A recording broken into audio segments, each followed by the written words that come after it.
my house. The cat just jumped out of the window. This is Jordan's last resort. This is my cat. His name is Buddha.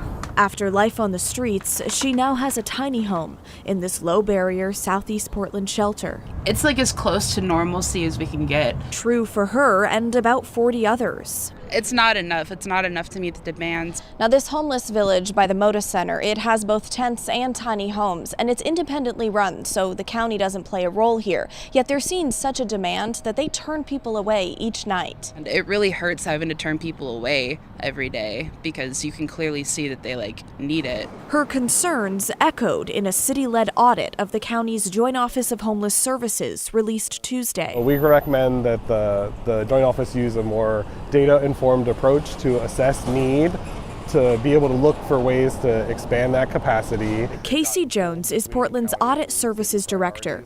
The audit looked at the past year and a half of the Joint Office's shelter system. It found, and to no surprise for most, there's not enough shelter to meet the need, including long wait lists, accessibility issues, and some shelters not being equipped to move people into permanent housing. I think the access issue is something that we want to flag. It's what we see too from our angle. Matt Stein heads Union Gospel Mission, where they have limited overnight shelter. We find every night that the beds are full. Their outreach teams struggle to find other open beds across the city. There's not a clear system of beds available at shelter X or Y or anything like that, so we can do our best. The Joint Office acknowledges the need for consistency and says they've been working on it since the fall. Yet despite their efforts, some still choose street life over shelter. I personally don't like to go to the shelter because they're too needy about the questions that they ask. Yeah, so you prefer to stay on the sidewalk?